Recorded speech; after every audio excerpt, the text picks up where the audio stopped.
Matt Gaetz is a great man.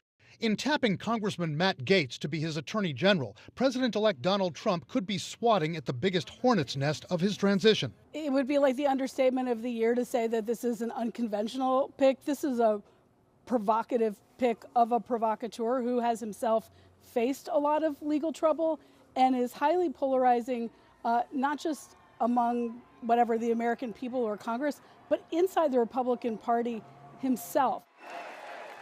If confirmed, the 42-year-old from Florida would lead a Justice Department that he has criticized and been a target of. I'm a marked man in Congress. I'm a canceled man in some corners of the internet. I might be a wanted man by the deep state. Gaetz, a 2020 election denier, has accused the Justice Department of being weaponized under President Biden against people like Trump. He's called for abolishing the department he's now been selected to lead and called for abolishing the FBI, often jousting with its director. People trusted the FBI more when J. Edgar Hoover was running the place than when you are. Could Gaetz now weaponize the Justice Department and help Trump go after his enemies? I'm pretty sure with this pick, they're not just going to go around and shut down puppy mills. All right, this is a very serious pick, and Donald Trump is obviously telegraphing that he means business. Matt Gaetz is one of his best weapons in Congress. He's taking him out of Congress, and he's giving him the Attorney General's office. It was Gaetz who led the charge among some far-right Republicans in Congress to oust Kevin McCarthy as House Speaker last year. This House has been poorly led. But before that, the man who could become America's top law enforcement official had been accused of serious crimes. The Justice Department investigated Gaetz over allegations that he violated federal law by paying for sex, including sex with women who were under 18 years old. Gaetz repeatedly denied any wrongdoing, and last year, the Justice Department announced it would not bring charges against him. One analyst says getting Gaetz confirmed could be a challenge, even in a Republican-led Congress. This seems destined not only to be a selection that is going to test the loyalty to President-elect Trump of Republicans in the Senate, but that is meant to provoke. The House Ethics Committee has also been investigating Matt Gaetz regarding allegations of sexual misconduct, illicit drug use, and corruption. But the chair of that committee now says that investigation will end if Gaetz resigns from Congress to become Attorney General, because the committee only has jurisdiction over members of Congress. Gaetz has repeatedly denied any wrongdoing regarding that probe as well. Wolf? Brian Todd reporting. Brian, thank you very, very much. Our chief congressional correspondent, Manu Raju, is joining us as well. Manu, what's been the reaction up on Capitol Hill? There's no doubt about it, Wolf, that Matt Gaetz faces a rocky road to be confirmed, even in the Republican-led United States Senate, where they could have up to 53 seats, meaning that they could lose no more than 3 votes in order to get him across the finish line. And there are far more than 3 Republican senators who have concerns. In fact, Susan Collins of Maine, one of the moderate Republican senators, said that she was shocked about this nomination. But other senators, including on the Senate Judiciary Committee, which will take the first crack at this nomination, would have to advance this to the Senate floor. A number of those Republicans on those committees tell me tonight, Wolf, that they are not yet sold that this is the way to go. And one of the reasons why was Gaetz's role to oust Kevin McCarthy from the speakership, and the fact that Gaetz is under investigation by the House Ethics Committee. The one thing about Matt that concerns me a little bit is I didn't like the way he handled the squabble with Speaker McCarthy. I think it was. I thought it was unnecessary. I thought it was divisive. I think that the conference suffered, the Republican conference suffered for it. I don't know yet. I'll think about that. I mean, do you have any concerns about it? Unbelievable. I mean, Trump is following through on his threat to weaponize the Department of Justice, clearly. And that last comment coming from a Democrat on the Senate Judiciary Committee, Alex Padilla of California, but a lot of Republicans, too. Also, either they're privately expressing concerns or they simply are not supportive of this yet, including the incoming Senate Majority Leader, John Thune, who is just elected to that position today. He will be in charge of managing the Senate and deciding what nominations to bring to the floor and how to proceed on this. He was asked by our colleague Ted Barrett if he supports this nomination or if he has any concerns about this nomination. He would not go either way yet, simply saying the Senate has the role of advice and consent. So that is where a lot of Republican leaders are at this moment, saying they're not certain whether they'll get on board behind this nomination, Wolf. All right, Manu Raju up on Capitol Hill. Manu, thanks very much. I want to get reaction from our legal and our political experts. And Paula Reed, you're our chief legal affairs correspondent. These investigations of Matt Gaetz, where do they stand right now?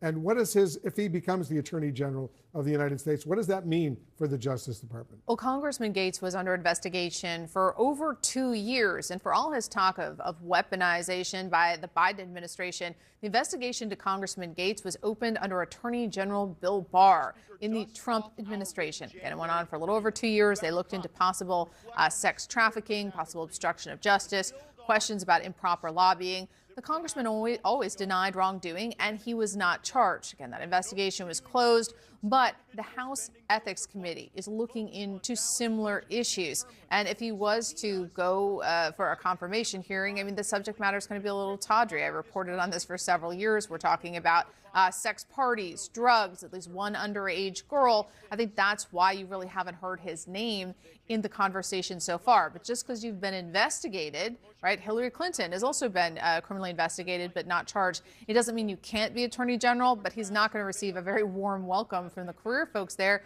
We've seen people today, our fellow reporters, crying, hugging in the hallways. I've gotten sources from text messages from sources, the Trump administration, the Biden administration. No one is endorsing this. What's your analysis, Ellie? This is a crazy pick. This is a dangerous pick. I wish there was a gentler way to say it, but there's no use mincing words. I was a prosecutor for a long time. And let me be specific as to why. The two fundamental qualities that you need in an attorney general are, one, qualifications, and two, independence. Okay, qualifications. Matt Gaetz has never worked a day in his life as a prosecutor. He has no idea what it means to stand in a court and say representing the United States.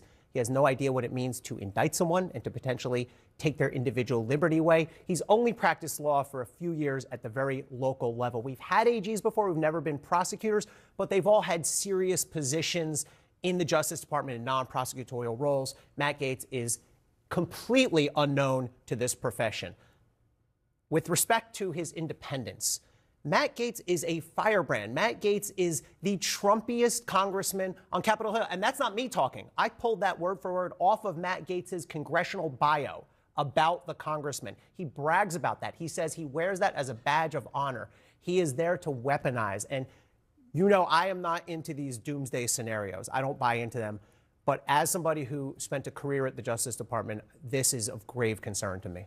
Yeah, and a lot of people are concerned. David Chalian, you're a political director. What does it say that Trump decided to select Matt Gaetz to be the next Attorney General?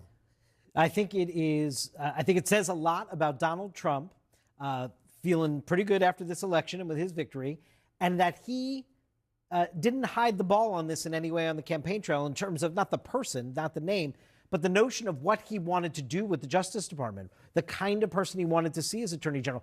Donald Trump has no interest in an independent Justice Department. He's made that totally clear. That tradition does not interest him. He wants a Justice Department that will do his bidding, that will go after people that he feels wronged him.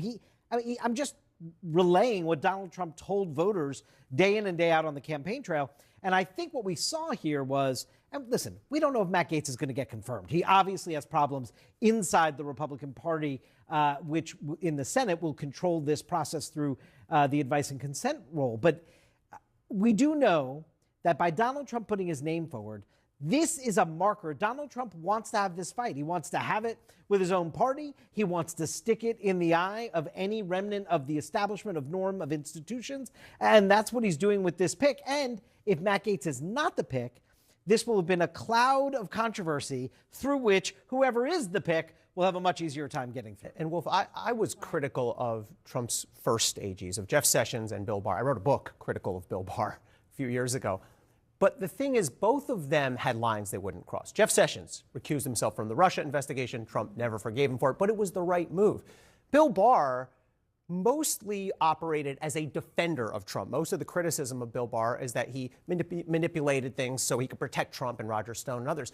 But what Bill Barr really would not do is use DOJ as an offensive weapon to go after people. And every indication, as David said, is that that's the strategy here. Yeah, and there's no indication that the congressman, based on my reporting on him in the context of a criminal investigation, that he has any line. And he really does feel victimized by the Justice Department, by the FBI. Trump also feels that way. They share that empathy, and really the only check on him if he becomes the nation's top law enforcement official will be the judiciary and juries. All right, guys, thank you very much. Excellent analysis all around.